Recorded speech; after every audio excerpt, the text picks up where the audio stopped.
Good morning, Suprabhat. Hello and welcome everyone. This is Alamin Rahman. You are watching TWS Academy, your gateway to success. সুপ্রভাত, কেমন আছো সকলে? প্রিয় ছাত্রছাত্রীরা, প্রথম লাইভে আমি সকলকে ওয়েলকাম জানাচ্ছি। রোহান, সুদেশনা, পূজা, তাপসী, অভিজিৎ, রিয়া, শুভেন্দু, দীপ, মাসুদ, আকাশ, অজয়, গৌরব, রতন, আমি সকলকে ওয়েলকাম জানাই। ইচ এন্ড এভরিওয়ান, কেমন ছিল ডে 1 এর এক্সপেরিয়েন্স? হোপফুলি নতুন ব্যাচ, নতুন ভাবে ক্লাস পাচ্ছ তোমরা, নতুন উদ্যমে, এবং তোমাদের সকলের ভালো লাগছে। আমাদের TWS এ তোমরা যে রুটিনটা দেখেছো, রুটিনটা কিন্তু মেনটেন করবে, রুটিনটা ফলো রাখবে, রেগুলার ক্লাস করবে। যদি কখনো কোনো ক্লাস বন্ধ থাকে, তার জন্য তোমাদের ব্যাচে দেখবে গ্রুপ বলে একটা সেকশন আছে, লাইভ রেকর্ড গ্রুপ। গ্রুপের মধ্যে মেসেজ চলে যাবে, গ্রুপের মধ্যে মেসেজ চলে যাবে যে এই সেটের ক্লাস সার্টেন ইস্যুর জন্য পোস্টপন্ড হয়েছে, এটা আবার হয়ে যাবে, তো নোটিশ পেয়ে যাবে। আর রেগুলার রুটিন তো সবার কাছে রয়েছে। খুব ভালো ক্লাস হবে, চলো শুরু করি। আজ এটা হচ্ছে, আমি তোমাদের প্র্যাকটিস সেট 1 এনেছি। দুর্দান্ত কিছু প্র্যাকটিস প্রথম থেকে শেষ পর্যন্ত দেখবে, জিকে জি এর ওপর থেকে সেশনটা রয়েছে, খুব মন দিয়ে অ্যান্সার করার চেষ্টা করবে। তো এই যে রুলটা, এটা নিশ্চয়ই তোমরা আমার আরো একটা ক্লাসেও আলোচনা করা আছে, সেটা দেখবে। আমি জাস্ট 2-4টে পয়েন্ট একটু বলে দেবো যে তোমরা যেহেতু প্র্যাকটিস ব্যাচে এসছো, যে how to practice effectively. Practice তো আমরা সবাই করছে, কিংবা যতজন, আমি বলবো যত লক্ষজন পরীক্ষার্থী রয়েছে এই এক্সামের জন্য, সবাই প্র্যাকটিস করছে, কম বেশি, কেউ বেশি কেউ কম। তো এর মধ্যে এফেক্টিভ ওয়েটা কি? এর মধ্যে এফেক্টিভ ওয়েটা কি কি করলে আমরা কার্যকারিতাটা বাড়বে? নাম্বার 1, এক্সাম প্যাটার্নটা বুঝতে হবে। আশা করি তোমরা সবাই বোঝো এক্সাম প্যাটার্নটা। নাম্বার 2, একটা স্টাডি প্ল্যান থাকতে হবে। তোমরা যদি এই রুটিনটাও ফলো করো, রুটিনটাও তোমার একটা স্টাডি প্ল্যান হতে পারে। স্টার্ট উইথ বেসিক, যেটা তোমরা হোপফুলি ফাউন্ডেশন করে এসেছো, না করে থাকলে নিজে পড়ে নেবে। প্র্যাকটিস রেগুলারলি, অর্থাৎ এই যে ব্যাচ থেকে তুমি কিন্তু রেগুলার প্র্যাকটিসটা পেয়ে যাবে। Questions bank and test series, তোমাদের টেস্ট সিরিজও অফার করা হবে। অ্যান্ড রেগুলার তো আমরা প্রশ্ন উত্তরের খেলা খেলবো, যেটাই কোশ্চেন ব্যাংক। এবং এই জিনিসটা করবে, আজকে মনে করো আমি তোমাদের 25টা হোক বা 30টা হোক প্রশ্ন করাবো, ক্লাস শেষে কিন্তু তুমি এই অ্যানালিসিসটা করবে যে স্যার তো 30টা প্রশ্ন পড়িয়েছিল, আমি 5টা পারিনি, কেন পারিনি সেইটা খুঁজে বার করার চেষ্টা করবে। আমি কিন্তু বারবার রিপিট করি, টাইম ম্যানেজমেন্ট ইমপ্রুভ হবে যত বেশি মক টেস্ট দেবে, তোমার প্রোগ্রেসটা ট্র্যাক করতে পারবে। এবং রেগুলার কিন্তু রিভিশন, শুধু মক টেস্ট দিয়ে গেলাম, রিভিশন করলাম না, তাহলে কিন্তু চাপ হয়ে যাবে। পবন মাহাতো, স্যার আমি লাইভে কমেন্ট করতে পারছি না কেন? এই তো করতে পারছো, তোমার কমেন্ট আমি পড়ছি কিভাবে? আমাদের অ্যাপে শুধু তুমি তোমার কমেন্ট দেখতে পাবে, আর কারণ না, বুঝেছো? এই জন্য নিজেকে একা একা মনে হচ্ছে। চলো লেটস স্টার্ট। তো আজকে ফার্স্ট কোশ্চেন স্ক্রিনে খুব ভালো ভালো কিছু কোশ্চেন রয়েছে, নতুন নতুন কোশ্চেন সেট করেছি। তো প্রথম প্রশ্নের উত্তর করো। First question on your screen.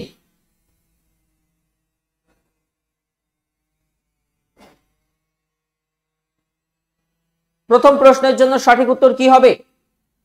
নিম্নলিখিত কোন অক্ষাংশ রেখাটি দেশের জলবায়ুকে প্রভাবিত করে ভারতের মধ্য দিয়ে গিয়েছে? খুব সুন্দর প্রশ্ন ছিল এবং পিওয়াইকিউজ প্রশ্ন। ম্যাক্সিমাম জন 90% স্টুডেন্ট বলেছে অপশন সি, বাকি কিছু জন এ বলেছো এবং বিও বলেছো। দেখো, আমাদের দেশের জলবায়ুকে প্রভাবিত করে ভারতের মাঝখান দিয়ে গেছে। যখনই তুমি আমার কাছে কোনো থিওরি ক্লাস শুনবে বা বইতেও পড়বে, একটা কথা দেখবে বারবার হয় যে কর্কট ক্রান্তি রেখা ভারতের প্রায় মাঝ বরাবর, কর্কট ক্রান্তি রেখা ভারতের প্রায় মাঝ বরাবর দিয়ে বিস্তৃত হয়েছে। এই টার্মটা তোমরা শুনেছো। কর্কট ক্রান্তি রেখার মান কত? 23.5 ডিগ্রি। খুব মন দিয়ে বুঝবে, 23.5 ডিগ্রি নর্থ।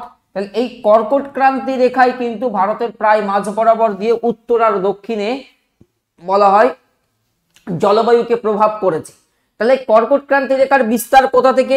যদি আমরা আমাদের এই ওয়েস্ট সাইড থেকে ইস্ট সাইডের মধ্যে দেখি, ওয়েস্ট টু ইস্ট, পশ্চিম থেকে পূর্বের মধ্যে দেখি, সেই রাজ্যগুলোর নাম চটপট মুখস্থ বলো। গুজরাট, মুখস্থ করো চটপট, গুজরাট। আর যাদের মুখস্থ নেই খাতাতে এক্ষুনি লিখে ফেলো। যারা 8টা নাম গড়গড় করে বলতে পারবে না, খাতাতে লেখো। ইয়েস লেখো, আমি জানি তুমি পারবে, বাট লেখো। গুজরাট, তাহলে গুজরাটের ওপর দিয়ে কর্কট ক্রান্তি রেখা আছে, রাজস্থানের ওপর দিয়ে আছে। আমি সেই প্রশ্নই পড়াবো যে প্রশ্নগুলো পরীক্ষাতে আসার তীব্র সম্ভাবনা রয়েছে।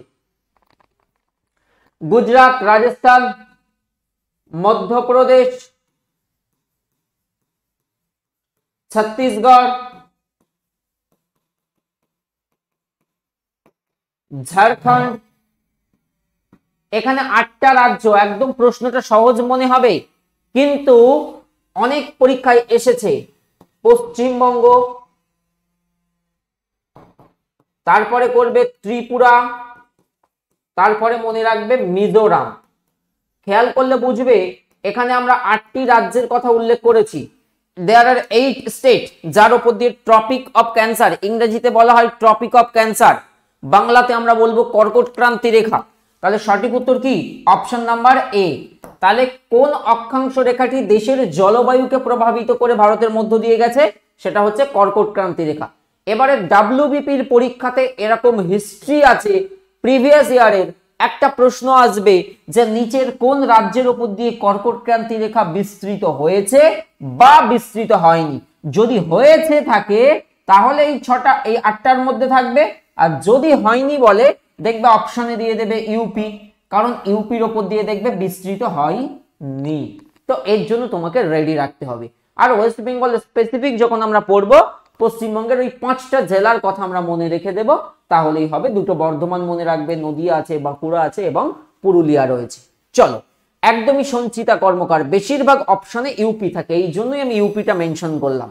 এই যে গুজরাট, রাজস্থান, এমপি, ছত্তিশগড় এইসব থাকে, আর বেশিরভাগ অপশনে যে নিচের কোন রাজ্যের উপর দিয়ে কর্কট ক্রান্তি রেখা যায়নি, বেশিরভাগ প্র্যাকটিস সেটে দেখবে অপশনে ইউপি থাকে, এই জন্যই আমি এটা বললাম। আদার্স যে কোনো কিছু থাকতে পারে, নো ইস্যু, বাট এটা থাকে ইন জেনারেলি। চলো, আমি তো শুধু প্রশ্ন করাবো না, প্রতিটা প্রশ্নের ডেপথ দেবো। দেখো, মন দিয়ে দেখো। রতন রয় স্যার, নামটা বলবেন, বাচ্চাদের মতো করবে না, নাম করবে না, ক্লাসে ফোকাস করো। লাইভে থাকাকালীন আমি খুব কম নাম বলি, কারণ এতে ডিস্ট্রাকশন বাড়ে। ক্লাসে ফোকাস করো, তাড়াতাড়ি। দ্বিতীয় প্রশ্ন স্ক্রিনে।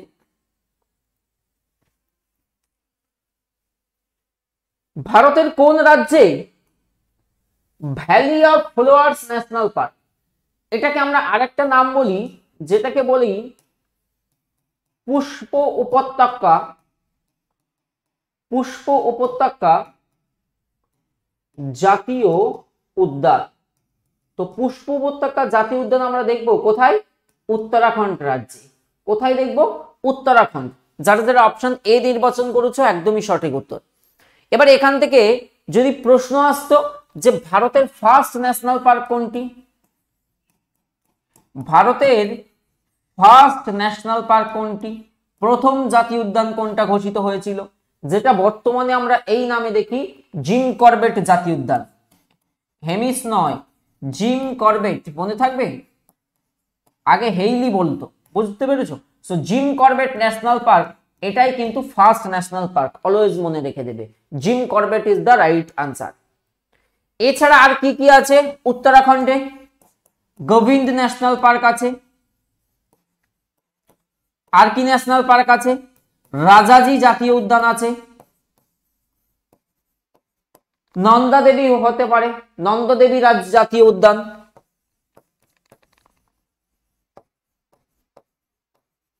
নন্দদেবী জাতীয় উদ্যান। তাহলে এই যে সে কটা জাতীয় উদ্যানের নাম আমি এখানে মেনশন করলাম, সব কোথায়? উত্তরাখণ্ডে রয়েছে। কেরালার যে কোনো একটা ন্যাশনাল পার্ক বলো, কেরালার যে কোনো একটা ন্যাশনাল পার্ক, খুব ফেমাস একটা ন্যাশনাল পার্ক আছে, পি দিয়ে স্টার্ট, পি দিয়ে স্টার্ট। কেরালার যে কোনো একটা ন্যাশনাল পার্ক, এবং যে national park starting with letter called P, P, P, বলো, কে বলতে পারবে?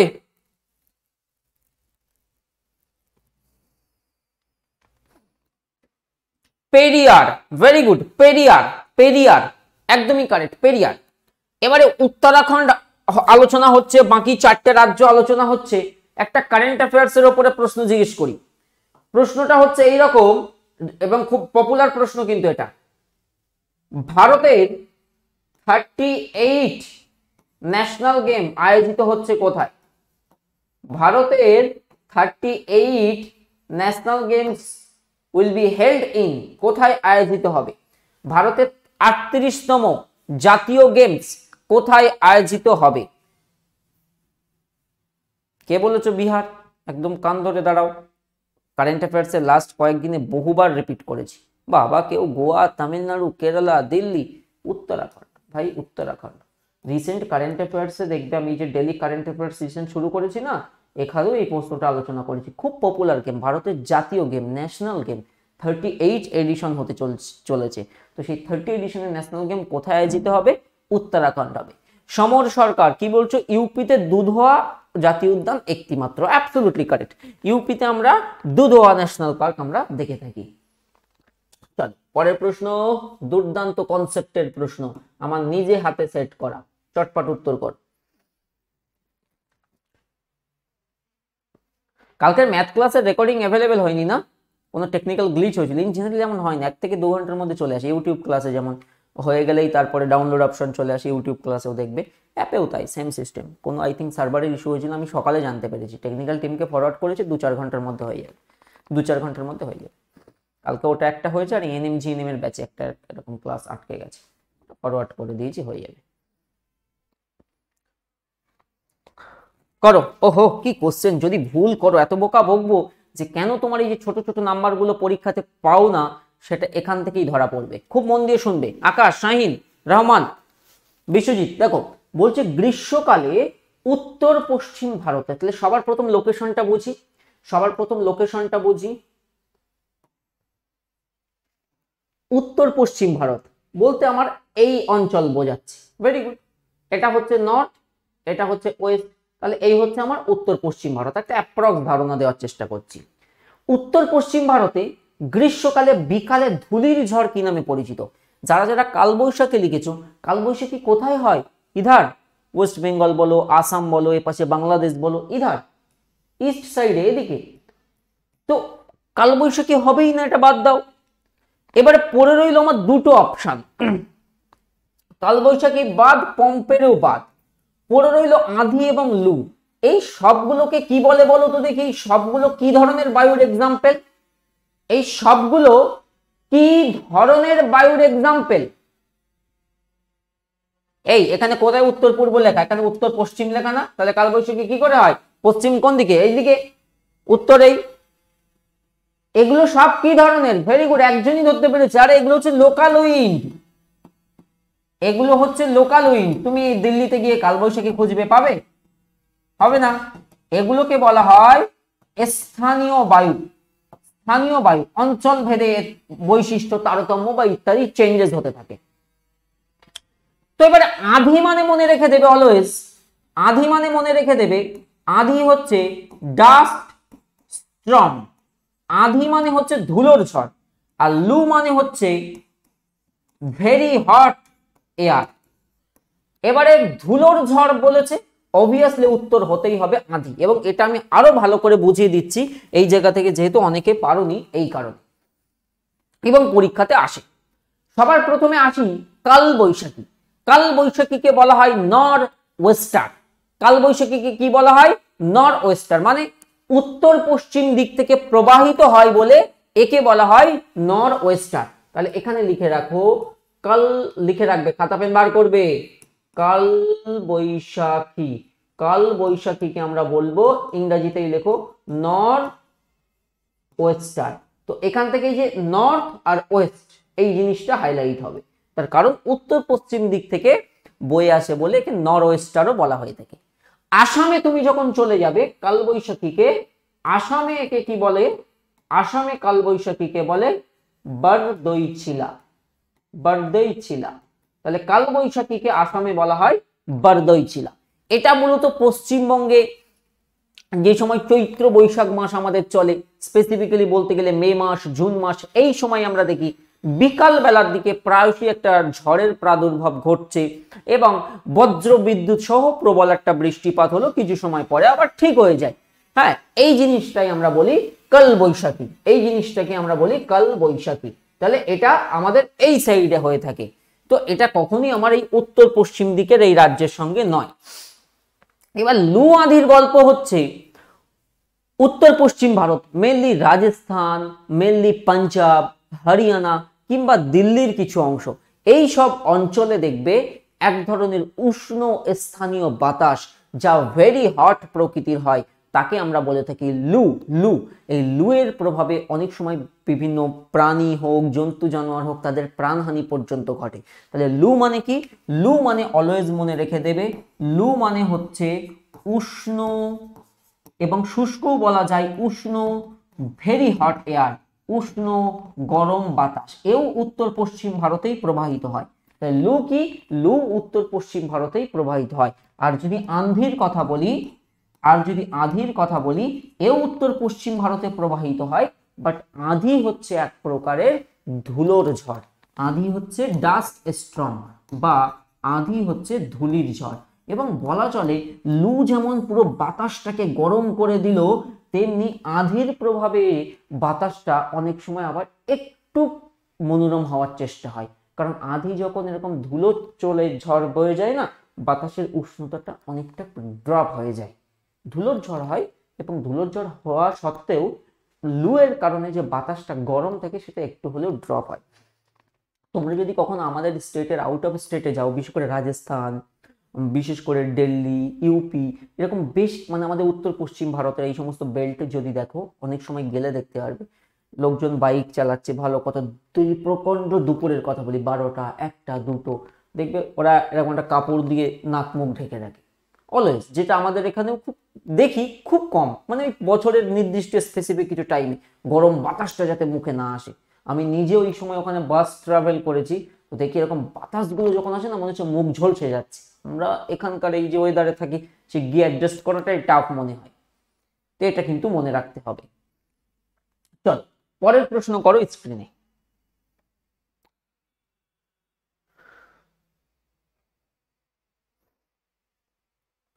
করো চটপট। পূর্বঘাট ও পশ্চিম ঘাটের সংযোগস্থল হলো, এর থেকে সহজ প্রশ্ন আর কিছু হয় না।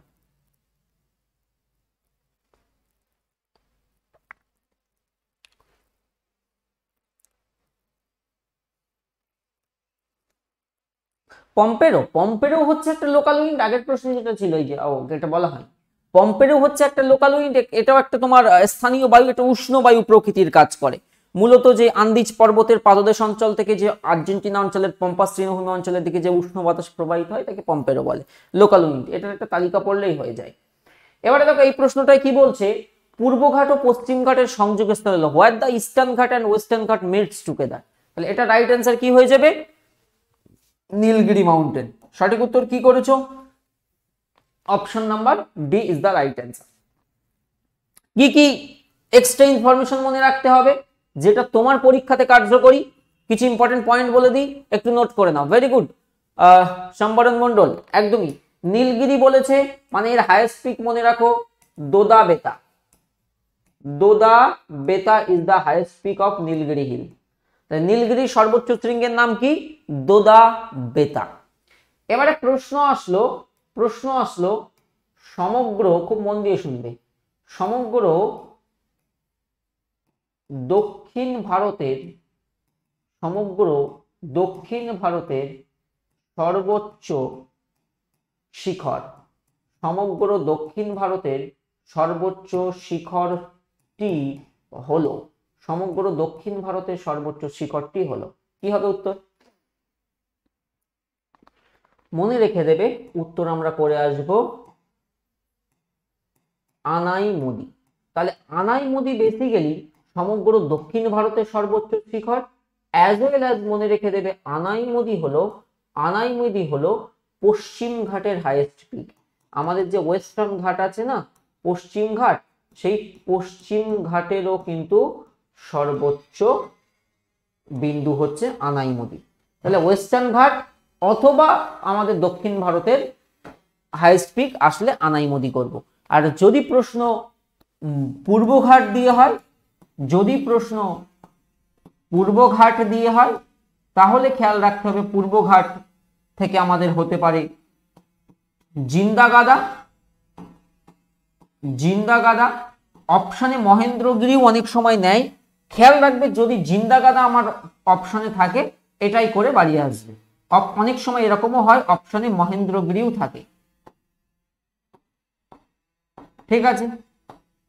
এটা তোমার সেকেন্ড চয়েস হবে। যদি দুটোই থাকে জিন্দা গাদাটাই করে আসবে, দুটো থাকার সম্ভাবনা কম। আর এই দুটো বেসিক জিনিস জানো নিশ্চয়ই, পশ্চিম ঘাটকে কি বলে আর পূর্ব ঘাটকে কি বলে, এটা ডাব্লিউবিপি তে খুব আসে। তো পশ্চিম ঘাট হচ্ছে আমাদের সহ্যাদ্রি পর্বতমালা, আর পূর্ব ঘাটকে বলা হয় মলাদ্রি হিলস। একদম বেসিক জিনিস, তাহলে সহ্যাদ্রি আর মলাদ্রি। এখান থেকে যদি 4-5টা হাইয়েস্ট পিক জিজ্ঞেস করি, গোর্গাবুরু, শুভদীপ গোর্গাবুরু কোথায়? গোর্গাবুরু হচ্ছে পশ্চিমবঙ্গের মালভূমি অঞ্চলের, পশ্চিমবঙ্গের মালভূমি অঞ্চল, বা অনেক সময় আমাদের দক্ষিণবঙ্গের হাইয়েস্ট পিক এইভাবেও কোশ্চেনটা দিয়ে দেয়। গোর্গাবুরু তো ওয়েস্ট বেঙ্গল, এটা কি দক্ষিণ ভারতের কথা বলা হচ্ছে, পেনিনসুলার ইন্ডিয়ার ওই পোর্শনে চলে যাও। চলো এবারে আমার প্রশ্ন হচ্ছে দুটো, একটা হচ্ছে সাতপুরা পর্বতের হাইয়েস্ট পিক কি, আর আরাবল্লী পর্বতের হাইয়েস্ট পিক কি? একটা হচ্ছে সাতপুরা পর্বত, আরেকটি হচ্ছে আরাবল্লী পর্বত। ডাব্লিউবিতে দেখবে এই টাইপের প্রশ্ন অনেকটা হয়েছে। আরাবল্লী পর্বতের হাইয়েস্ট পিক কি? সাতপুরা হচ্ছে, মনে রেখে দেবে, হোস্ট জাতীয় স্তূপ পর্বতের এক্সাম্পল। এর হাইয়েস্ট পিকের নাম হচ্ছে, সাতপুরা পর্বতের হাইয়েস্ট পিকের নাম কি? ধূপগড়। ধূপগড় এটি একটি স্তূপ পর্বত। অপরদিকে আরাবল্লী ওল্ডেস্ট ফোল্ড মাউন্টেন, প্রাচীনতম ভঙ্গিল পর্বত, এর হাইয়েস্ট পিক হচ্ছে গুরু শিখর।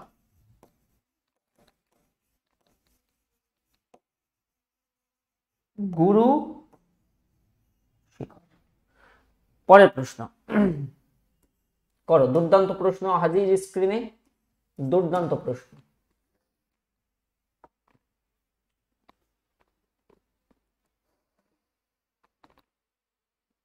ভালো লাগছে তো সকলের? ভালো লাগতে বাধ্য, সবে তো শুরু, আস্তে আস্তে আস্তে আস্তে আমরা কয়েকটা ক্লাস করি, তখন পার্থক্যটা বুঝতে পারবে, নিজের চেঞ্জেসটা বুঝতে পারবে, ইমপ্রুভমেন্টটা বুঝতে পারবে, করতে থাকো। 2024 সালে ফিফার বর্ষসেরা ফুটবলারের পুরস্কার কে পেয়েছেন?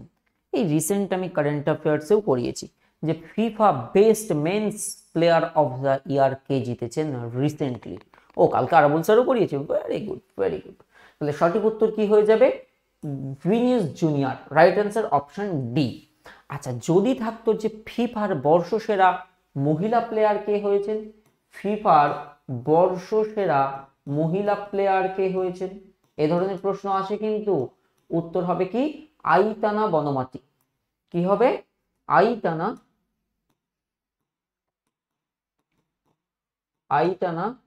বনমাতি, তিনি হয়েছেন ফিফার বর্ষসেরা মহিলা প্লেয়ারের অ্যাওয়ার্ড, আর বর্ষসেরা প্লেয়ারের পুরস্কার জিতেছেন মেন্স প্লেয়ার ভিনিসিয়াস জুনিয়র।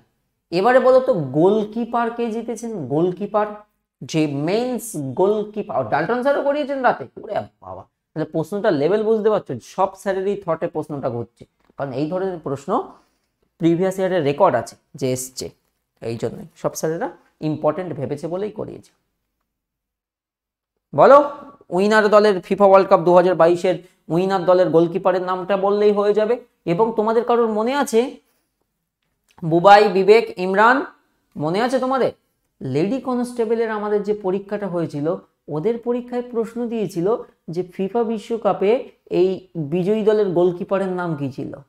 একই ব্যাপার, Emilio Martinez is the correct answer. Martinez হবে কারেক্ট অ্যান্সার। চল পরের প্রশ্ন করো। এটা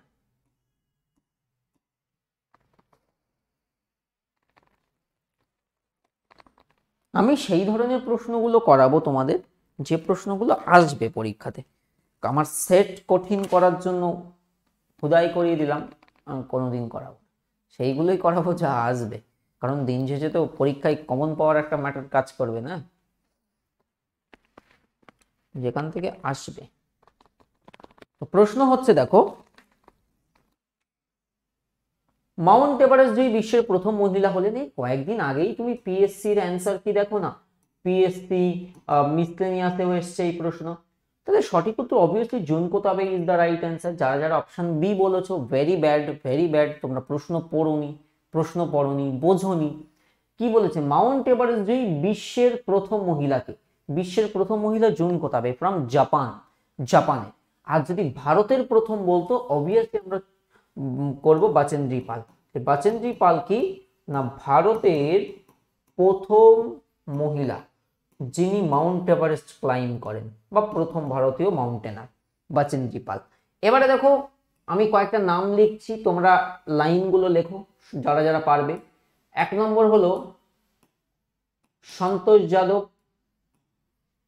2 নম্বর নাম হচ্ছে অরুণিমা সিনহা, মালাভাত পূর্ণা লিখলেও হয়, বলো এই দুটো বলো। তাহলে যখনই আমাদের প্রশ্ন আসবে যে সন্তোষ যাদব, বা এই প্রশ্নটা তো এইভাবে আসে না, অন্যভাবে আসে যে প্রথম মহিলা, first Indian women two climb Mount Everest twice, অর্থাৎ দুবার মাউন্ট এভারেস্ট ক্লাইম্ব করেছেন কে? দুবার ক্লাইম্ব করেছেন, তিনি হলেন সন্তোষ যাদব। অরুণিমা সিনহা হচ্ছে ফার্স্ট এমপি, মানে যার কোনো অঙ্গচ্ছেদ হয়েছে এমন মহিলাদের মধ্যে প্রথম যিনি মাউন্ট এভারেস্ট ক্লাইম্ব করেছেন, তিনি হলেন অরুণিমা সিনহা, যে first amputee to climb Mount Everest. আর সন্তোষ যাদব হলেন প্রথম ভারতীয় মহিলা যিনি মাউন্ট এভারেস্ট 2 বার করেছেন। যেমন এই 2 বারের প্রসঙ্গে প্রশ্ন ডাব্লিউবিপি তে প্রিভিয়াস ইয়ার মালাবাদ পূর্ণা কনিষ্ঠ, একদমই কারেক্ট, রবজিৎ। তো একটা প্রশ্ন দেখবে আমাদের ডাব্লিউবিপি তে হয়েছিল পিভি সিন্ধু থেকে, মনে আছে? যে PV Sindhu becomes the first Indian women to win 2 Olympic medal, যে পিভি সিন্ধু ছিলেন প্রথম ভারতীয় মহিলা যিনি অলিম্পিকে 2টি পদক জিতেছেন। এবারে একটা প্রশ্ন আসার সম্ভাবনা আছে 2024 প্যারিস অলিম্পিকের ওপর থেকে, যে একক মরশুমে 2টো মেডেল জিতেছেন, সেই প্লেয়ারটির নাম কি? বলো।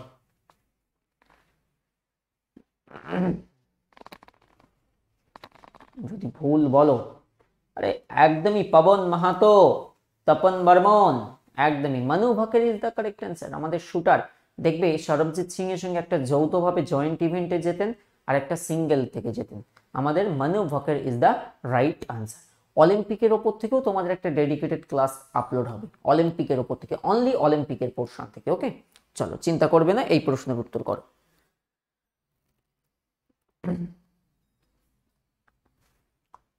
বলছে নিজেরা পড়বে, আমি প্রশ্ন পড়ে দেবো না, আমি পড়ে দিলেই সহজ হয়ে যাবে।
এবার সাউন্ড ঠিক আছে।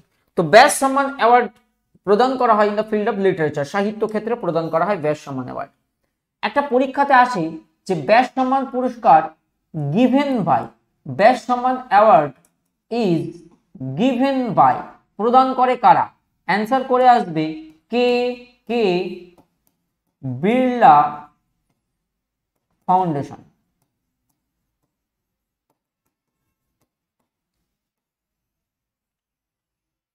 এটা পরীক্ষাতে আসে। এবার যদি এখান থেকে প্রশ্ন আসে যে 34তম, রিসেন্টলি তোমরা দেখবে 2024-এ ব্যাস সম্মান অ্যাওয়ার্ড কে পাচ্ছে? 2024-এ ব্যাস সম্মান পুরস্কার কে পাচ্ছে? রিসেন্টলি পড়িয়েছি, কারেন্ট অ্যাফেয়ার্স দেখবে, নইলে পারবে না কিন্তু। 2024-এ সূর্যবালা। আর একটা সাহিত্যের ক্ষেত্রে আমাদের উল্লেখযোগ্য গুরুত্বপূর্ণ পুরস্কার হচ্ছে, মনে রেখে দেবে, জ্ঞানপীঠ পুরস্কার। জ্ঞানপীঠ পুরস্কার 1965 সালে প্রদান করা হয়েছিল। কবে? 1965। প্রথম পেয়েছিলেন মালায়ালাম লেখক জি শঙ্কর কুরুপ। প্রথম পেয়েছিলেন কে? মালায়ালাম লেখক জি শঙ্কর কুরুপ। জি শঙ্কর কুরুপ মালায়ালাম লেখক, তিনি প্রথম পান 66 সালে তারাশঙ্কর বন্দ্যোপাধ্যায়। আচ্ছা, আর কে কে বিড়লা ফাউন্ডেশন কর্তৃক এই ব্যাস সম্মান পুরস্কার কবে চালু হয়েছিল? 1991। স্ট্র্যাটেজিকের এই সমস্ত ইনফরমেশন গুলো না বেশ ডেপথ থেকে আসে, যে কে কে বিড়লা ফাউন্ডেশন 1991 সালে প্রথম প্রদান করা হয়েছিল এই পুরস্কারটি। এটা কিন্তু খুব ইম্পর্টেন্ট এবং মাথায় রেখে দেবে। আর এবছর কে ব্যাস সম্মান পুরস্কার পেলেন সেটা হয়ে যাবে সূর্যবালা। হলো কততম? একজন জিজ্ঞেস করেছে 2024 সূর্যবালা পেয়েছেন কত তোমার? এই দিনে কারেন্ট অ্যাফেয়ার্সে করেছি, নিশ্চয়ই দেখোনি। 34তম। 34 ব্যাস সম্মান অ্যাওয়ার্ড এভাবে আসতে পারে, বা 2024 এর ব্যাস সম্মান পুরস্কার কে পেয়েছেন এভাবে আসতে পারে। নেক্সট, এই প্রশ্ন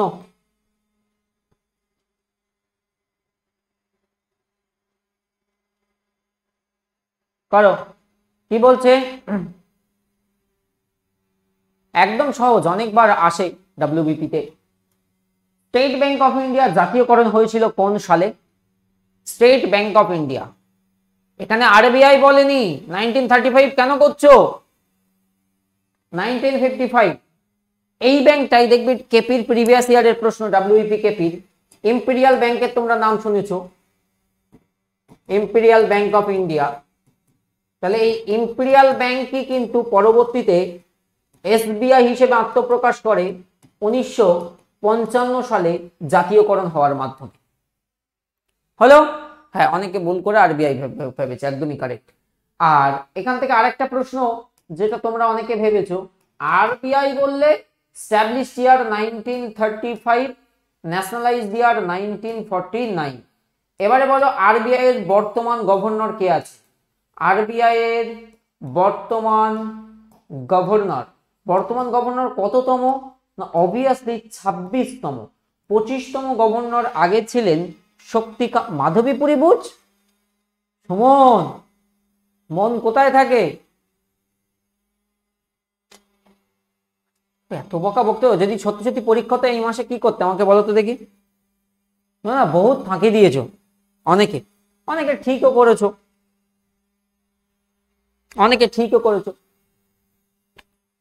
সঞ্জয় মালহোত্রা।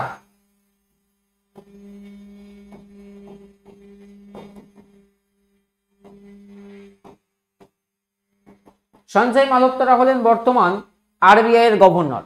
কততম? 26তম governor. Sanjay Malhotra is the correct answer, current governor of Reserve Bank of India. তাহলে এখান থেকে একটু প্রিভিয়াস প্রশ্ন করে ফেলো, যে who was the first governor of RBI? বলো।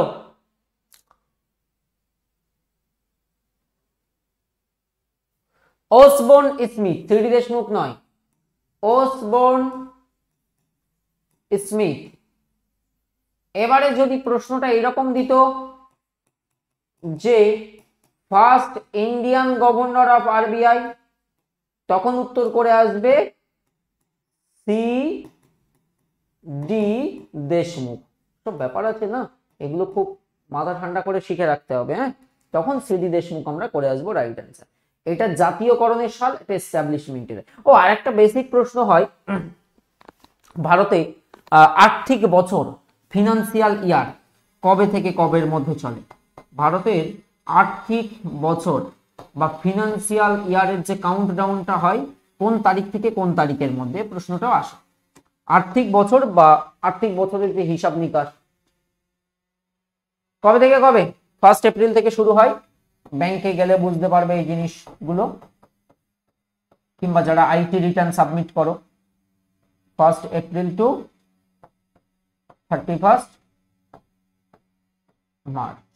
31 মার্চে ইয়ার এন্ডিং হয়ে যায় আর্থিক বছরের, আর শুরুটা হয় 1 এপ্রিল থেকে। ব্যাংকিং এ দেখবে, ব্যাংকিং হিসাবে এখানেই বছরের শুরু আর এটাই বছরের শেষ।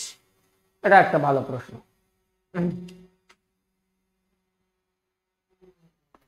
মাথায় থাকে। চল পরের প্রশ্ন।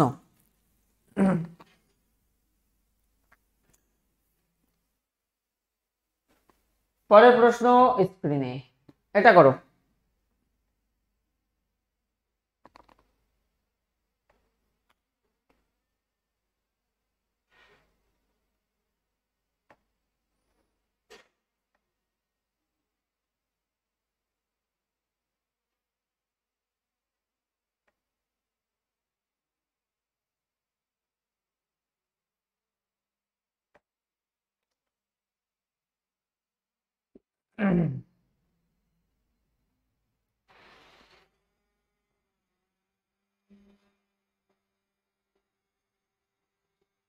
প্রশ্ন হচ্ছে নিচের কোনটি রেপো রেট স্থির বা নিয়ন্ত্রণ করে?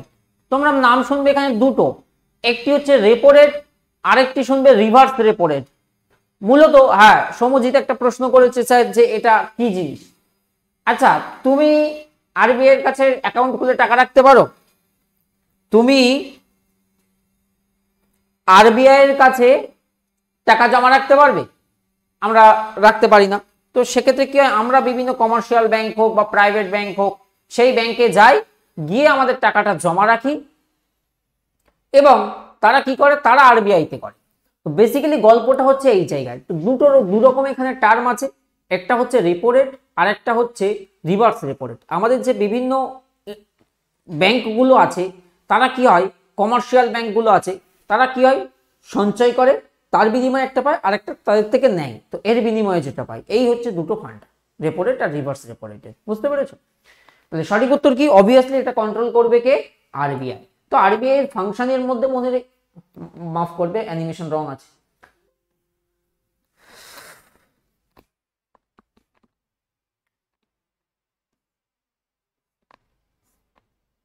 যা হ্যাঁ,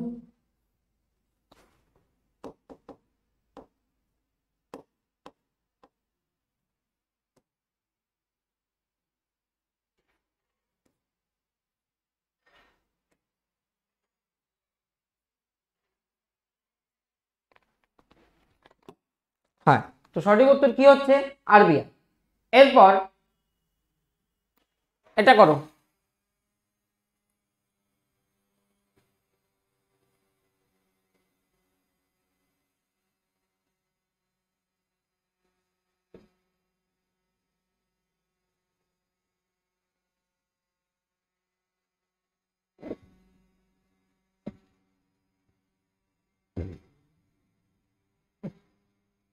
নিম্নের কে কুতুব মিনারের নির্মাণ কার্য সম্পন্ন করেছিলেন?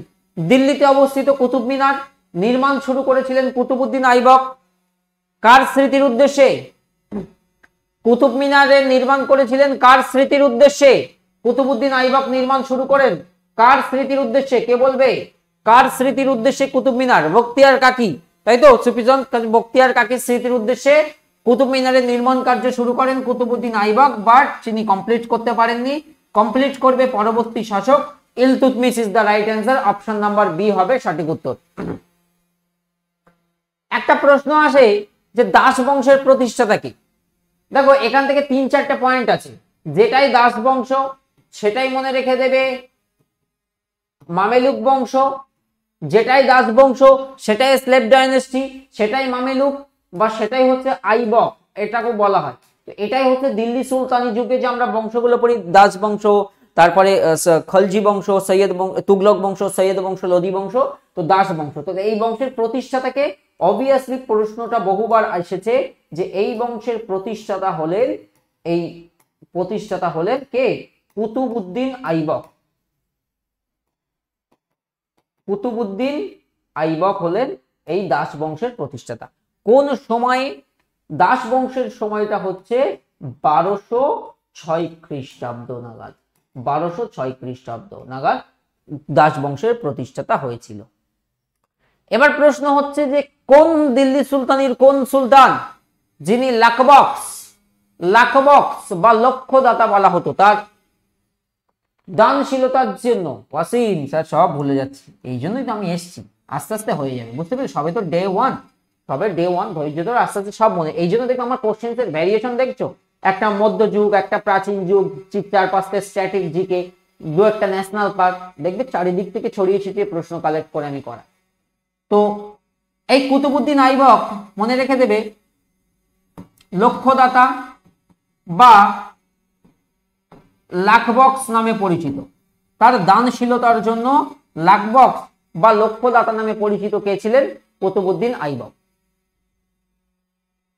এদিনে একটা পরীক্ষা হচ্ছিল আরপিএফ এসআই বোধহয়, তা আমার একটা ছাত্রী এসে কমেন্ট করছিল যে স্যার এই প্রশ্নটা কমন পেয়েছিলাম। প্রশ্ন এসেছিল এই কুতুবউদ্দিন আইবকের নির্মাণ কীর্তি দুটো আমরা পড়ি উল্লেখযোগ্য। একটি হচ্ছে আড়াই দিন কা ঝোপড়া, আর একটা হচ্ছে কুয়াতুল ইসলাম মসজিদ।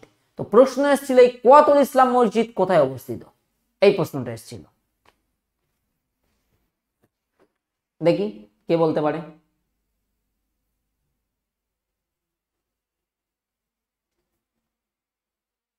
না, দিল্লির কুয়াতুল ইসলাম মসজিদ আর আড়াই দিন কা ঝোপড়া হচ্ছে আজমির। আড়াই দিন কা ঝোপড়া কোথায়? আজমির। আর কুয়াতুল ইসলামটা হচ্ছে দিল্লিতে। ইনি 1210 খ্রিস্টাব্দে মনে রেখে দেবে পোলো বা চৌগান খেলতে গিয়ে ঘোড়ার পিঠ থেকে পড়ে মারা যান কে? এই কুতুবউদ্দিন আইবক। চল, আর প্রশ্ন যদি এটা আসতো যে দিল্লি সুলতানির প্রকৃত প্রতিষ্ঠাতা কাকে বলা হয়, তো ইলতুৎমিশকে বলা হতো দিল্লি সুলতানির প্রকৃত প্রতিষ্ঠাতা বলা হতো। তিনি লাহোর থেকে দিল্লিতে রাজধানী স্থানান্তর করেছিলেন, কারণ কুতুবউদ্দিন আইবকেরটা লাহোরে ছিল, ইলতুৎমিশ যেটা করেছিলেন লাহোর থেকে দিল্লিতে রাজধানী স্থানান্তর করেছিলেন। এটা কিন্তু খুব ইম্পর্টেন্ট। এখান থেকে একটা আসে যে সুলতান ই আজম উপাধিতে কে ভূষিত হয়েছিলেন? সুলতান ই আজম উপাধিতে কে ভূষিত? ও শুভ্রা ঘোষ, ঠিক লিখেছ, very good very good. Next করো, দারুণ প্রশ্ন করো। কি গো তোমাদের ভালো লাগছে তো? বিরক্ত হচ্ছে না তো? এই সময়ে এটাই যদি ইউটিউব হতো, আমি অলমোস্ট 45 মিনিট পড়াচ্ছি, এই 45 মিনিটে ইউটিউবে অন্তত 30টা প্রশ্ন হয়ে যেত। বাট এখানে দেখবে তোমাকে কনসেপ্ট দেওয়া হচ্ছে, প্রতিটা প্রশ্ন শেখানো হচ্ছে। এক গাদা প্রশ্ন শিখে লাভ নেই, 10টা শেখো, শেখার মতো শেখো। এই জন্য ভালো লাগছে তো তোমাদের?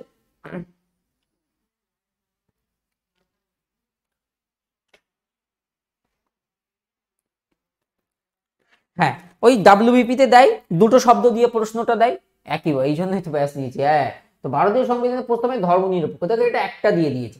সালটা ছিল 1976 সাল, আর অ্যামেন্ডমেন্টটা ছিল 42nd অ্যামেন্ডমেন্ট। তাহলে 1976 সালে 42তম সংবিধান সংশোধনীতে আমরা কি দেখেছি?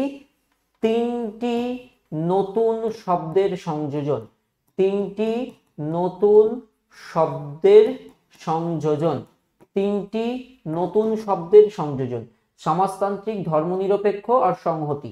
এইটাই হচ্ছে বেসিক্যালি এই প্রশ্ন। তো 42তম সংবিধান সংশোধনী is the correct answer, socialist, secular, integrity.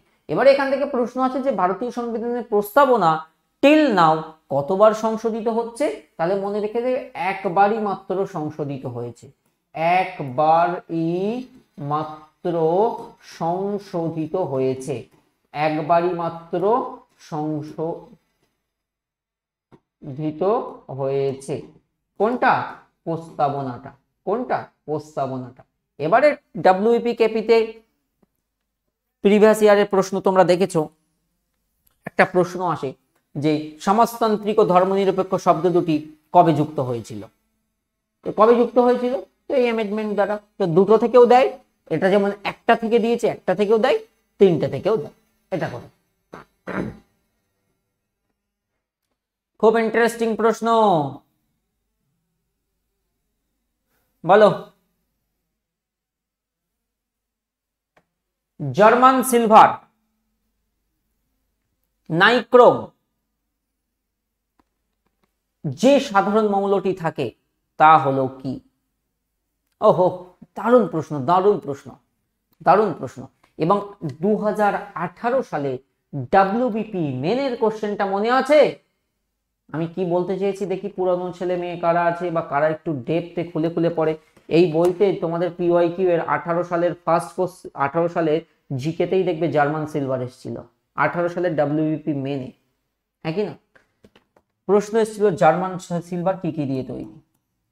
দেখো যখনই আমি কথা বলবো জার্মান সিলভার, তিনটি কম্পোনেন্ট থাকে জার্মান সিলভারে। কি কি? তামা, দস্তা আর নিকেল। তামা, দস্তা আর নিকেল, এই তিনটি উপাদানে গঠিত। আর যেটা এখানে দিয়েছে নাইক্রোম, নাইক্রোম হচ্ছে কি কি দিয়ে গঠিত হয়? নিকেল আর ক্রোমিয়াম। এদের মধ্যে কমন কোনটা সেটাই প্রশ্ন।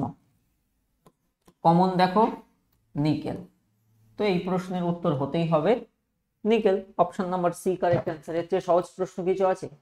এর চেয়ে সহজ প্রশ্ন কিছু আছে? তামা, দস্তা, নিকেল। আর একটা প্রশ্ন আমি প্রিভিয়াস ইয়ারেও দেখেছি, হ্যাঁ বইয়ে পুরো লিস্ট আছে একদমই, এই বইয়ে 18 সালের ওই প্রশ্নের লিস্ট আছে। এবারে আমি একটা প্রশ্ন দেখেছিলাম, ছিল এরকম যে জার্মান সিলভারে তামা, দস্তা এবং নিকেলের মধ্যে, এটা তো একটা সংকর ধাতু, এই তিনটে সংমিশ্রণে তৈরি হয়, যে এর মধ্যে কোন উপাদানটি সবচেয়ে বেশি পরিমাণে থাকে? তামা, দস্তা এবং নিকেলের মধ্যে কোন উপাদানটি সবচেয়ে বেশি পরিমাণে থাকে? মনে রেখে দেবে এদের মধ্যে তামা নিয়ার অ্যাবাউট 60%, এই উপাদানটি সবচেয়ে বেশি পরিমাণে থাকে। হ্যাঁ, তামা সবচেয়ে বেশি পরিমাণে থাকে। নেক্সট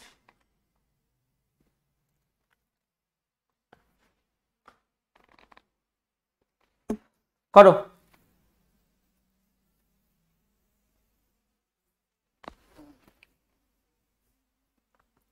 এটা অনেকেই পারবে না। ওস্তাদ মনসুর ড্যাশের রাজত্বকালে একজন বিখ্যাত চিত্রশিল্পী ছিলেন। ফেমাস একজন চিত্রশিল্পী ছিলেন, তিনি কার রাজত্বকালের বা কার সময়ের একজন বিখ্যাত চিত্রশিল্পী ছিলেন? শাহজাহান, আকবর, হুমায়ুন নাকি জাহাঙ্গীর? সঠিক উত্তর কি? Jahangir. Jahangir is the right answer. আর এক্ষেত্রে জাহাঙ্গীরের দরবারে কে এসেছিলেন? এই প্রশ্নটা তো ডাব্লিউপি তে দুবার এসছে। কে কে? Thomas Roe. থমাস রোর নাম মনে রেখে দেবে। আর একটা মনে রেখে দেবে কে? Captain Hawking. কার দরবারে আসেন? জাহাঙ্গীরের দরবারে আসেন। এই প্রশ্ন দুটো আসে ঘুরিয়ে ফিরিয়ে। এটা করো।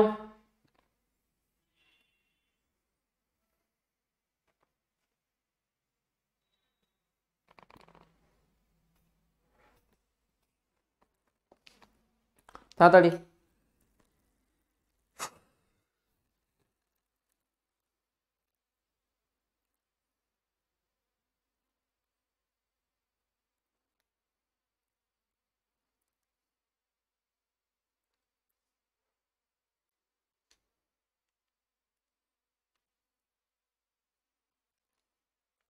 হ্যাঁ, ম্যাথ ক্লাসটা ঠিক হয়ে গেছে, ওটাই দেখছিলাম। সকালে আমি যখনই আমাকে টিম থেকে বললো, আমি মেসেজ করে দিয়েই এসেছিলাম, টেকনিক্যাল টিমকে সলভ করে দিয়েছি। যাই হোক, শকাব্দ কে শুরু করেছিলেন এবং কখন? দুটো প্রশ্ন আছে এর মধ্যে। কে শুরু করেছিলেন এবং কখন? কি নেব উত্তর?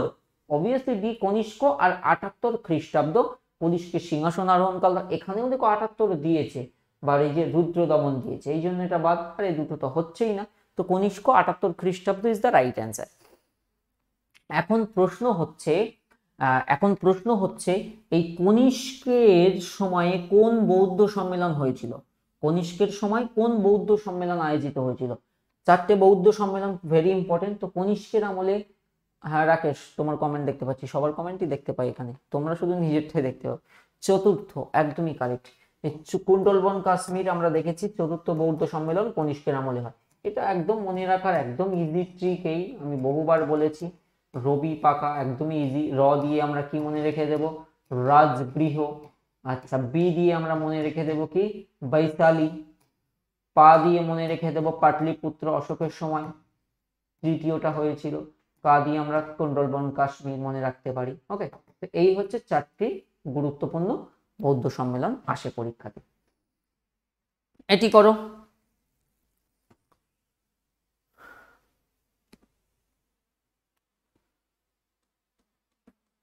ক্লাসের রেকর্ডেড পাবো? হ্যাঁ অঙ্কিতা, অবভিয়াসলি যতদিন ভ্যালিডিটি ততদিন পাবে। তোমাদের ব্যাচে আই থিঙ্ক 8 মাস, এই প্রথম আমরা কোনো প্র্যাকটিস ম্যাচে 8 মাসে ভ্যালিডিটি দিয়েছি, দিই না। বাট WBPKPর এক্সাম কবে হবে আমরাও তো জানি না, 2 মাস পরেও হতে পারে, 8 মাস পরেও হতে পারে, এই জন্য আমরা 8 মাস দিয়ে রেখেছি। 8 মাস টাইমটা অনেক, সেই 25 সালের আগস্ট। বলছে ভারতের সংবিধানের 5 থেকে 11 নম্বর ধারা কোন বিষয়ের সাথে যুক্ত? অবভিয়াসলি এটা হচ্ছে সিটিজেনশিপ বা নাগরিকত্বের সাথে সম্পর্কিত। নাগরিকত্ব is the right answer. 5 to 11 এটা কত নাম্বার পার্টে আছে? পার্ট কত? 3, তাই তো? হ্যাঁ, পার্ট 3 একদমই নয়, পার্ট 2তে আছে। পার্ট 3-এ আছে ফান্ডামেন্টাল রাইট। পার্ট নাগরিকত্ব আমাদের পেতে গেলে যেতে হবে দ্বিতীয় পার্টে, পার্ট 2তে 5 to 11। আর আমাদের নাগরিকত্বের প্রকৃতি কি? সিঙ্গেল সিটিজেনশিপ বা একক নাগরিকত্ব। এটা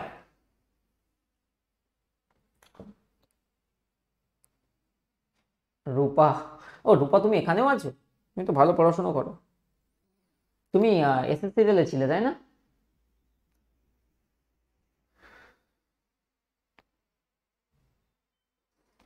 রাজ্য পাবলিক সার্ভিস কমিশনের সদস্যদেরকে কে নিযুক্ত করে? দেখবে এখান থেকে একটা প্রশ্ন হয়, ইউপিএসসির চেয়ারম্যানদেরকে কে নিযুক্ত করবেন? দেখো ইউপিএসসির প্রশ্ন আসলে উত্তর করে আসবে যে প্রেসিডেন্ট, ওকে। আর এসপিএসসি বললে উত্তর হবে রাজ্যপাল। এটা WBCS এর মতো পরীক্ষাতে এসছে, এখানে রাষ্ট্রপতি নয়, এখানে উত্তর করে আসবে রাজ্যপাল।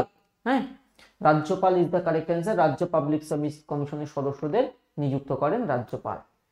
এটা আগা খান কাপ, আচ্ছা 1.0 পুরনো স্টুডেন্ট, ওকে ওকে ওকে। রূপা ভালো করে পড়ো, এবার সিলেকশন নিতে হবে পরীক্ষা হলেই। কৌশিক গোস্বামী বলো কি হবে? আগা খান কাপ নিম্নের কোন খেলার সঙ্গে যুক্ত? এটা আর সময় লাগে, hockey is the right answer. Hockey is the correct answer. Aga Khan cup একদমই। কোন খেলার সাথে কি দেখবে বইতেও তালিকা দেওয়া আছে, ওই প্রশ্নটা, সেই বোট রেসের প্রশ্নটা খুব আসে।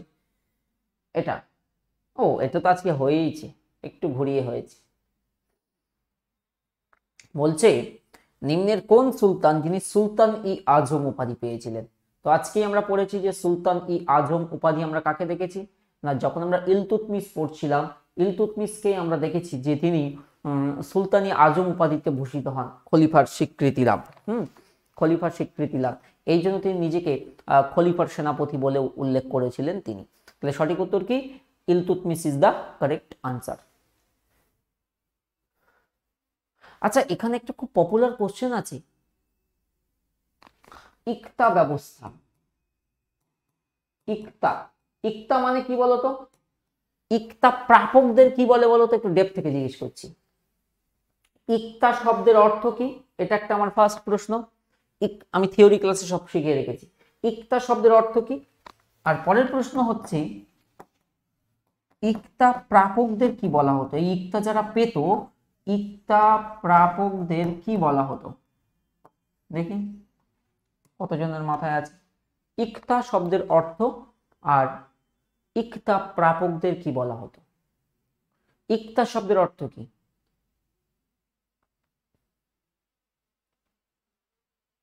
ইকতা মিন্স পার্ট বা অংশ। ইকতা মিন্স পার্ট বা অংশকে বোঝায়, ভাগ। আর ইকতা প্রাপকদের বলা হতো ইকতাদার বা ওয়ালি বা মুক্তি।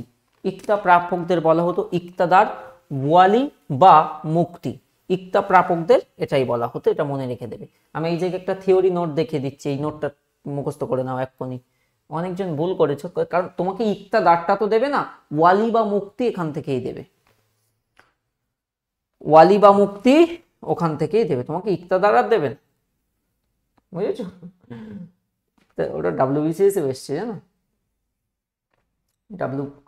কোথায় চলে গেলাম, WBCS এও এসছে। এই জায়গায় থিওরিটা একটু পড়ার দরকার আছে, তোমাদেরকেই পড়িয়ে দিচ্ছে এখন। এটা কোন চ্যাপ্টারে থাকবে গো? দিল্লি সুলতানি না?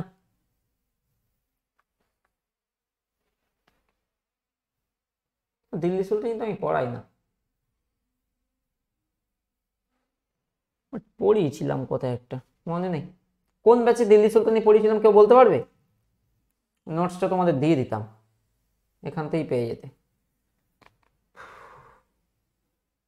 এনিওয়ান, কেউ কারোর মাথায় আছে কোন ব্যাচে পড়িয়েছিলাম দিল্লি সুলতানি?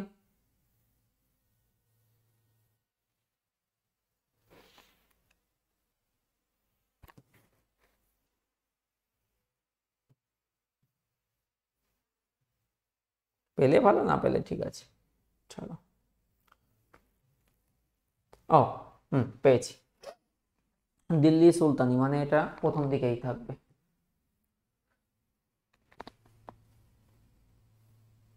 না না খুলি, নোটস তোমাদের কাজে লাগবে এই জন্যই খুলছি, নাহলে খুলতাম না। বড় ফাইল এটা। না না আমিও পড়িয়েছি, আমি তোমাদের 2.0 আমি পড়াইনি, আমি অন্য ব্যাচে পড়িয়েছি। হ্যাঁ তোমাদের ডাল্টন স্যার করিয়েছে, আমি অন্য ব্যাচের, এটা এসএসসি বা রেলে কোথাও পড়িয়েছি না। খুলছি। এত দেরি হয় কেন? ইন্টারনেট তো আছে।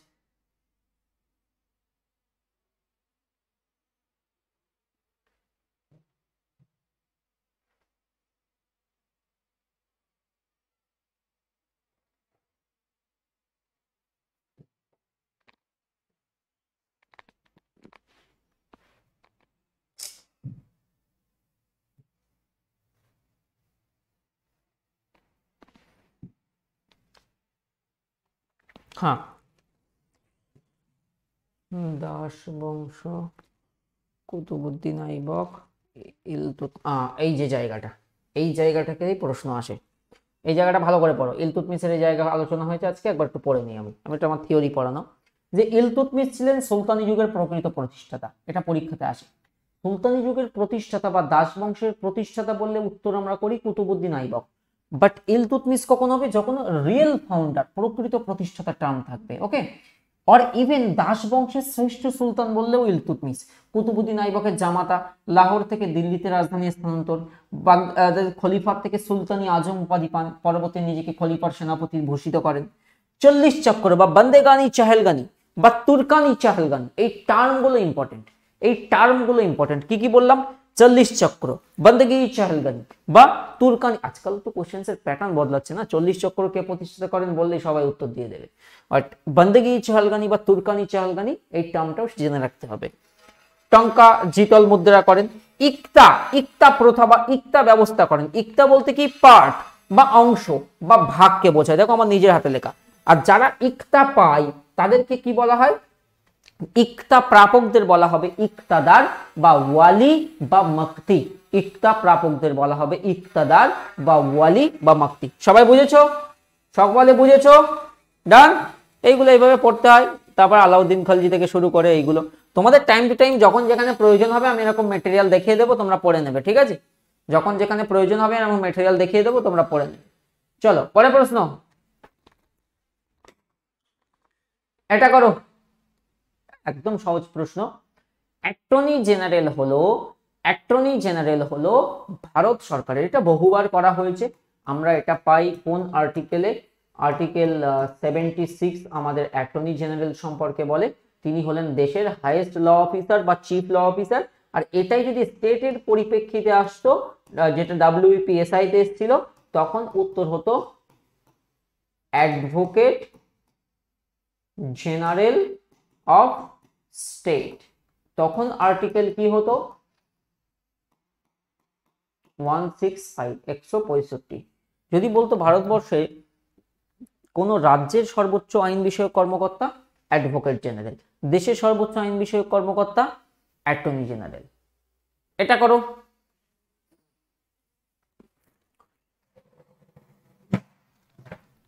বলো কি হবে? সৌরজগতের মধ্যে পৃথিবী হলো, আমাদের সোলার সিস্টেমে পৃথিবী কি third largest, second largest, fifth largest নাকি ক্ষুদ্রতম গ্রহ? মজার প্রশ্ন দিয়েছে। এত বকা বকবো না, তৃতীয় বৃহত্তম আর পঞ্চম বৃহত্তম মাথায় ঢুকে যাবে। হবে পঞ্চম বৃহত্তম, তৃতীয় বৃহত্তম। ডিস্টেন্স ফ্রম সান, সূর্য থেকে দূরত্ব অনুসারে ওর অবস্থান 3 ছিল, বুধ শুক্র পৃথিবী। এই ভুলগুলো করবে না, করবে না। এখন করছো, আমি বকছি, ঠিক আছে, এই জন্যই তো শোধরাতে হবে। দেখো এটা সে ছোটবেলা 1 2 বাচ্চাদের কেজি স্কুলের প্রশ্ন না, বুধ শুক্র পৃথিবী, তো পজিশন ছিল থার্ড, এর পজিশনিং ভ্যালু ছিল থার্ড, বাট এই সাইজের ম্যাটার যখন আসবে এ হয়ে যাবে ফিফথ লার্জেস্ট প্ল্যানেট। সহজ না? তোমরা ভুল করেছো,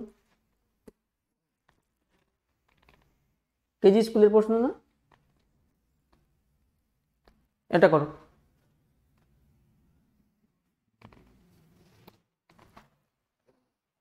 বিকি রয় স্যার আমার নাম নিলেন না, বলো কজনের নাম নেব বলো, একদিন নাম রাখা ক্লাস করবো। পান্না জাতীয় উদ্যান কোন ভারতীয় রাজ্যে অবস্থিত? পান্না, এটা সবাই পারবে। পান্না হচ্ছে বিশেষ করে বান্ধবগড়, কান্না, মাধব, পেঞ্চ, সঞ্জয়, সাতপুরা, বনবিহার, কুনো, কুনো সব কিন্তু কোথায়? মধ্যপ্রদেশে আছে, মধ্যপ্রদেশ। কারণ এই মধ্যপ্রদেশ। একটা প্রশ্ন করি, একটা টাইগার রিজার্ভের নাম জিজ্ঞেস করি,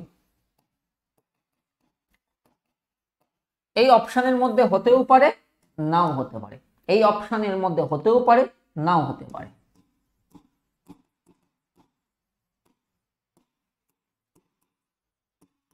লেটেস্ট একটা টাইগার রিজার্ভ কোন রাজ্যে অবস্থিত? বীরাঙ্গনা দুর্গাবতী টাইগার রিজার্ভ কোন রাজ্যে অবস্থিত বলো? ছত্তিশগড়, আচ্ছা। কর্ণাটক, ওকে ওকে ওকে।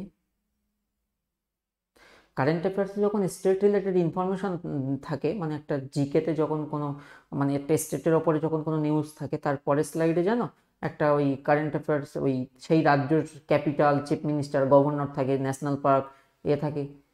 আমি তো জানি তুমি এই ভুলটা করবে, এখানে আমি এই জন্যই বললাম যে এর মধ্যে হতেও পারে নাও পারে। এটা মধ্যপ্রদেশে ভাই, তুমি ছত্তিশগড়ে চলে গেছো। Madhya Pradesh is the right answer, Veerangana Durgavati tiger reserve. এগুলো একদম ভুল করলে কি করে হবে বলো।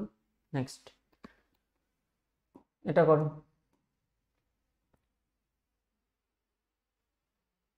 হ্যাঁ উজ্জ্বল, তুমি ঠিক করেছো, গুড গুড। যারা ঠিক করেছে তারা ভালো, যারা ভুল করেছে তাদের একটু না বললে তো এটা পড়বে না। এটা করো। জলপ্রপাত, ধোঁয়াধার জলপ্রপাত নর্মদাতে, নর্মদাতে মধ্যপ্রদেশে আমরা পাই। হ্যাঁ, এটা খুব ইম্পর্টেন্ট জলপ্রপাত একটা, এই ধোঁয়াধার জলপ্রপাত, যেটা আমাদের মধ্যপ্রদেশের নর্মদা নদীর উপরে অবস্থিত। ভারতের সর্বাধিক চওড়া জলপ্রপাত, বা ভারতের নায়াগ্রা আমরা বলি চিত্রকূটকে, ছত্তিশগড় রাজ্যে। আর রয়েছে ইন্দ্রাবতী নদীর উপরে সর্বোচ্চ জলপ্রপাতকে আমরা কুঞ্চিকল জলপ্রপাত বলি, যেটা কর্ণাটক রাজ্যে কর্ণাটক রাজ্যে বারাহি নদীর উপরে আছে, বারাহি নদীর উপরে আছে। নেক্সট, পূর্ব কলকাতা, হ্যাঁ অমরকণ্টক নর্মদা নদীর উৎপত্তি, একদমই সাথী, কারেক্ট। পল্লবী স্যার আর কত সময় পড়াবেন? কেন ছুটি দিয়ে দেবো? ঠিক আছে দিয়ে দিই, আমার তো আর ঘন্টা ধরে পেমেন্ট দেয় না।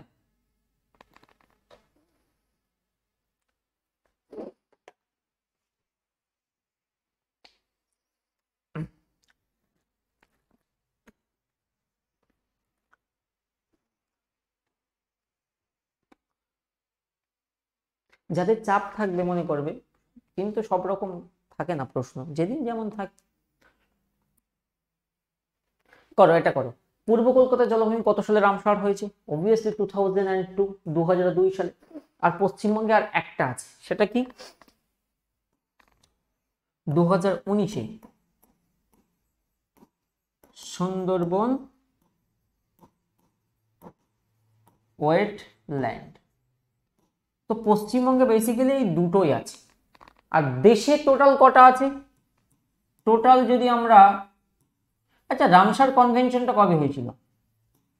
রামসার কনভেনশন হয় 1971, ইরান, জায়গায় রামসার, ইরানের রামসারে 1971-এ হয়।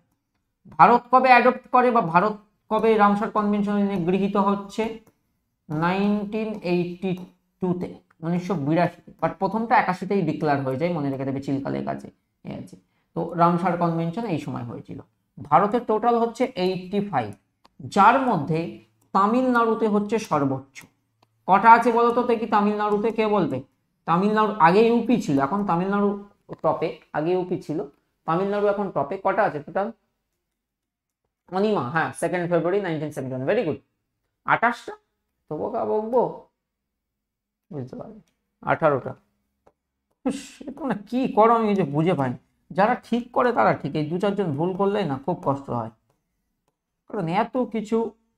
কারণ তুমি যদি লাস্টে এক সপ্তাহ আমার জিকে এক্সপ্রেস দেখতে, এই জিকে এক্সপ্রেস তো ইউটিউবে রেগুলার নেই আমার, কারেন্ট অ্যাফেয়ার্স দেখতে, সেখানেও করা। নেক্সট, এটা ও মাসুদুল বলছে ভুল করলেই তো শিখবে। ওকে কৌশিক বলো।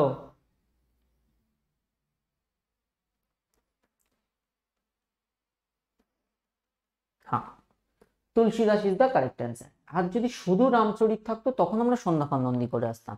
রামচরিত সন্ধ্যাকর নন্দী, রামচরিত মানস হচ্ছে তুলসীদাস, রামচরিত সন্ধ্যাকর নন্দী, রামচরিত মানস হচ্ছে কি সন্ধ্যাকর নন্দী। খুব পপুলার প্রশ্ন। এখানে কয়েকটা ধরবো, এটা দেখবে তোমরা আমার কাছে যারা হিস্ট্রি পড়ো একদম প্রথম দিকেই পড়িয়ে দিই এই জিনিসটা। চলো জিজ্ঞেস করি, খুব ফাস্ট হবে। রাজ তরঙ্গিনী, অনেকের খিদে পেয়ে গেছে, তাড়াতাড়ি। মাস্টারের নিজেরই পেয়েছে তো ছাত্রদের কি হবে? রাজ তরঙ্গিনী কি হবে? রাজ তরঙ্গিনী কি হবে? রাজ তরঙ্গিনী রচয়িতা কে? কলহান। কলহান ছিলেন রাজ তরঙ্গিনীর রচিতা। মৃচ্ছকটিক, মৃচ্ছকটিক কি হবে? বলো বলো। শূদ্রক। মৃচ্ছকটিক রচয়িতাকে শূদ্রক। ইন্ডিকা, সহজ, মেগাস্থেনিস। ইন্ডিকা রচয়িতাকে মেগাস্থেনিস। হর্ষচরিত রচয়িতা কে হয়ে যাবে? বাণভট্ট। হর্ষচরিতের রচয়িতা কে? বাণভট্ট। অর্থশাস্ত্র রচয়িতা কে? কৌটিল্য। অর্থশাস্ত্র রচয়িতা কে? কৌটিল্য। অভিজ্ঞান শকুন্তলম, অভিজ্ঞান শকুন্তলম কি হবে? কালিদাস। অভিজ্ঞান শকুন্তলম কি হয়ে যাবে? সিইউ কি হবে বলো তো দেখি?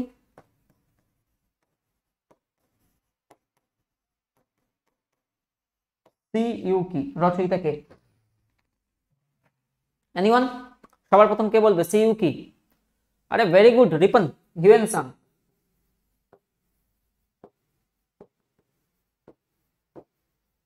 Hiuen Tsang is the right answer. আর পো কুও কি, এটা হচ্ছে ফাহিন। পো কুও কি এটা হয়ে যাবে ফাহিন।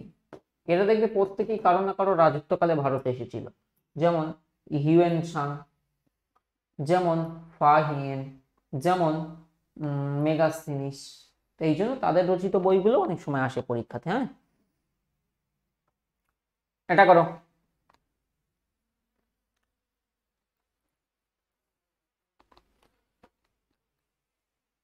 দুটো জানতাম না। ওকে, কানাই লিখে রেখেছো। পাবন একদমই।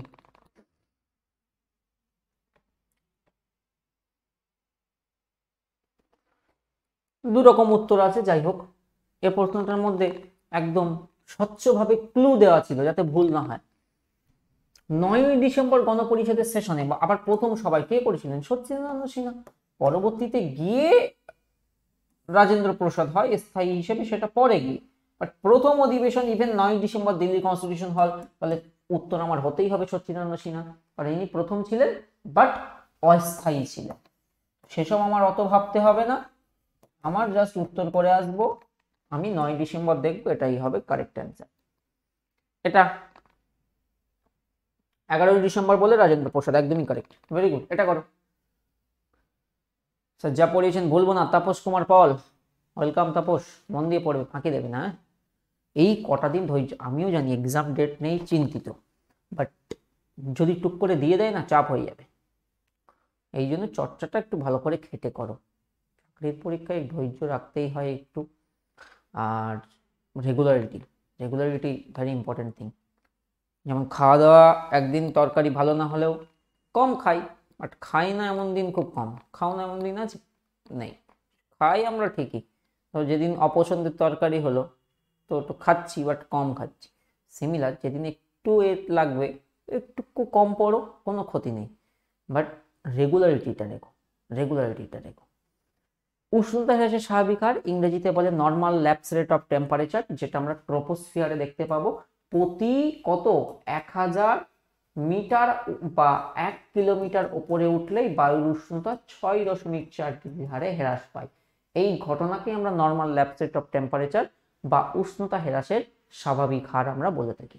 তো ট্রপোস্ফিয়ারকেই আমরা ঘনমণ্ডল বলি, ক্রুব্ধ মণ্ডল বলি, lower most layer of atmosphere আমরা বলে থাকি। এবং বিভিন্ন প্রাকৃতিক ঘটনা বলি, ঝড় ঝঞ্ঝা, বৃষ্টি, তুষারপাত সব দেখা যায়। ইমরান মণ্ডল অনেক কমেন্ট করলাম, দেখা যাচ্ছে তো? এই তো এটা যখন তাওতে প্র্যাকটিস বলে প্রশ্ন দিয়ে মাঝে মধ্যে তোমাদের সাথে কমেন্ট করছি আমরা, আর যখন আমি ফাউন্ডেশন করি, যখন থিওরি পড়াই প্রপার, কমেন্টের দিকে তো তাকানোরই সময় পাই না, কারণ আমার ব্রেন তো একটা ভাই, এদিকে কমেন্ট পড়বো ওদিকে থিওরি পড়াবো, পসিবলই হয় না।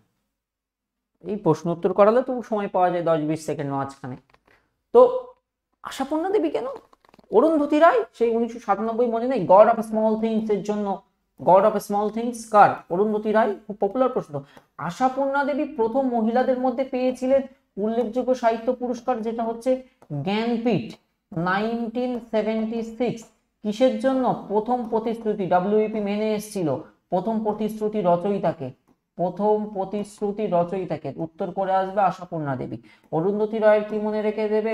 গড অফ স্মল থিংস এর রচয়িতা 1997 মনে রেখে দেবে। কি ব্যাপার, আজকে শেষ হয় না কেন? এটা করো। বিকি রয়, নাও এটা করো।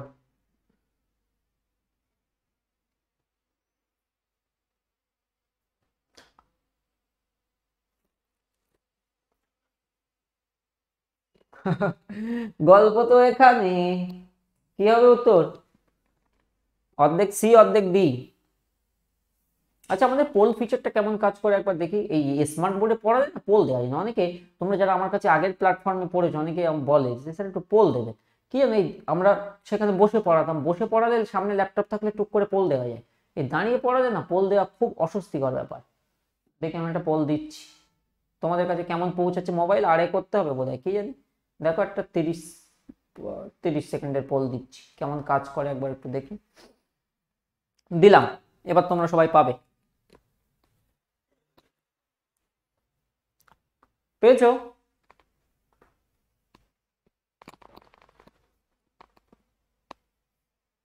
সব ফিচারই আছে, বাস স্মার্ট বোর্ডে যেমন তোমার বোর্ডটা ভালো দেখা যায়, কিন্তু তোমার এই পোল দেওয়াটা কষ্ট। ওহো, 56% উত্তর। এই প্রশ্ন পার্সেন্টেজ দেখতে আর দেখবো আর বকবো। তো রাইট অ্যান্সার কি? নারায়ণ দেবনাথ হবে কারেক্ট অ্যান্সার, নট গঙ্গোপাধ্যায়। হাদা ভোদা জনপ্রিয় কার্টুন চরিত্রের সোর্সটাকে Narayan Debnath is the correct answer.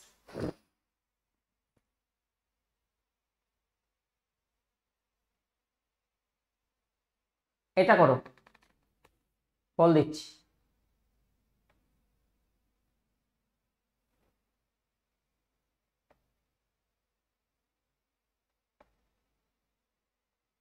কি জানি, এই দাঁড়িয়ে দেওয়াটা খুব চাপের।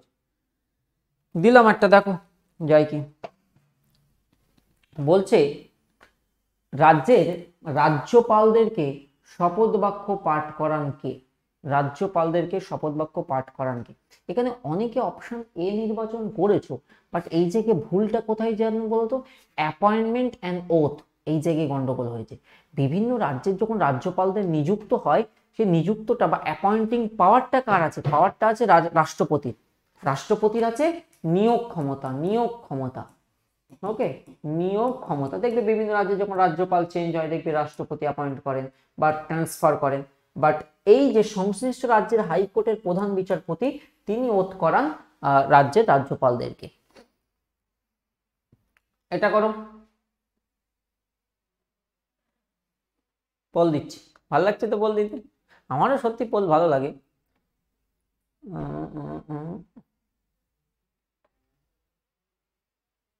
দাঁড়া, সময় লাগে। করো। আগের দিন এতে এসেছিল না, ক্লার্কশিপে এসেছিল না, লোনার লেক কোথায় অবস্থিত? লোনার লেক কোথায় অবস্থিত? এবারের ক্লার্কশিপে একটা শিফটে ছিল। এবারে যে ক্লার্কশিপ, পিএসসি ক্লার্কশিপের একটা শিফটে ছিল। কত পার্সেন্ট উত্তর কারেক্ট করেছো? 34%। সর্বনাশ করেছে। চিল্কা কোথায়? উড়িষ্যা। ভারতের ফার্স্ট রামসার সাইট মনে রেখে দেবে, ফার্স্ট রামসার। এতে কত তথ্য জানো, কোন সময় জানো? 1981, বাট অ্যাডাপ্টেশন সাল হচ্ছে 82। Nanda lake Goa, Sirpur MP, Lonar MH Maharashtra. তো রাইট অ্যান্সার নন্দা লেক। এটা হচ্ছে গোয়ার প্রথম। পানাজি হচ্ছে গোয়ার ক্যাপিটাল সিটি। ওকে, পানাজি হচ্ছে গোয়ার ক্যাপিটাল সিটি। ও শেষ, দ্যাটস অল। কেমন ছিল আজকের ক্লাস? ভালো লেগেছে নিশ্চয়ই। ক্লাস শেষ হওয়ার আধা ঘন্টার মধ্যে PDF পেয়ে যাবে। প্রসেসিং হতে 1-2 ঘন্টা সময় লাগে, প্রসেসিং হয়ে গেলে রেকর্ডেড পেয়ে যাবে। ওকে, আই হোপ দেখা হবে। রুটিনটা কিন্তু ফলো রেখো ভাই। ভালো লেগেছে? আমিও খুব খুশি। এই যে দাঁড়িয়ে দাঁড়িয়ে সকালবেলা জোশ, জানো কোনো গরমই লাগছে না, মনে হচ্ছে মানে ঠান্ডাই লাগছে না, মনে হচ্ছে অনেক জোশ। তো এইটাই এক্সাইটমেন্ট কাজ করে। অ্যান্ড আমি বলেছিলাম যে নতুন বছর নতুন জোশ, খুব এক্সাইটেড থাকবো এই ব্যাচটিকে নিয়ে। অ্যান্ড আমি হ্যাপি। ওকে, আর তোমাদেরকে ব্যাচে নোটিশ হয়তো যাবে, নোটিশটা একবার দেখে নেবে। এই 25 তারিখ মানে আগামী কাল থেকে আমি একটু বেরোচ্ছি আবার। আর আমাদের এমনি সারা বছর আমরা ছুটি নিই না, তুমি দেখবে আমাদের ইউটিউবের কথা বলছি, পেইড ব্যাচ পরে, আগে নর্মাল ইউটিউবের কথা বলি, দেখবে সারা বছর আমরা পড়িয়ে যাই, সারা বছর, শীত গ্রীষ্ম বর্ষা। বাট বছরের শেষে গিয়ে আমরা একটা 1 সপ্তাহ ছুটি নিই। তো 25 তারিখ থেকে আমি অফ থাকছি, মানে টুমরো থেকে। আমি বলতে আমরা 4 জন, আমি, আরাবুল স্যার, ফিরোজ স্যার আর মিজান স্যার। তো আর বাকি স্যারদের 28 তারিখ থেকে ছুটি হচ্ছে, আমরা 3 জন একটু অ্যাডভান্স নিচ্ছি। তো আমরা একটু বেরোচ্ছি, অ্যান্ড জার্নি শুভ হোক, এটাই আমরাই চাই। অনেক দূরের পথ, অ্যান্ড ব্যাক করে আবার স্টার্ট হবে। এর মাঝখানে যদি আমার কোনো ক্লাস বা এই স্যারগুলোর যদি কোনো ক্লাস পড়ে তো রিশিডিউল হবে, আবার ডেট পেয়ে যাবে, চিন্তার কারণে। ক্লাস যতটা প্রমিস করা আছে তার থেকে 1-2 বেশি পাবে, কোনোদিন কম পাবে না, সে নিয়ে চিন্তিত থাকবে। হ্যাঁ, ভালো থেকো সবাই, টাটা। কতগুলো কোশ্চেন ছিল? আচ্ছা, দাগ নাম্বার দেবো পরের দিন কোশ্চেন্সে, তাহলে আমি দাগ নাম্বার লাগিয়ে দেবো। কোশ্চেন ছিল তোমার 33টা স্লাইড দেখাচ্ছে, বাদ যাবে হচ্ছে 2-3টে বাদ যাবে, 30টা ছিল। চলো ভালো থেকো, আমি PDF করে নিই, তোমাদের আবার PDF দিতে হবে। তো PDF এর ফুল ফর্ম কি বলো তো? Portable document format. এই PDF প্রসেসিং হচ্ছে, হয়ে গেলে পাঠিয়ে দেবো। ভালো থেকো সবাই, টাটা। দেখা হচ্ছে পরের ক্লাসে। আর গ্রুপে নোটিশ চলে যাবে কবে কোনটা আমার অফ থাকবে এর মাঝখানে। তো তারপর জানি অঙ্কিত, ঘুরে তো আসি, তারপর দেখা হবে। আমি যে পথে যাচ্ছি না, তোমাদের সবার সাথে মিট আপ করা যাবে। নদিয়ায় করা যাবে, মালদায় করা যাবে, মুর্শিদাবাদ করা যাবে, দিনাজপুর করা যাবে, সব করা যাবে।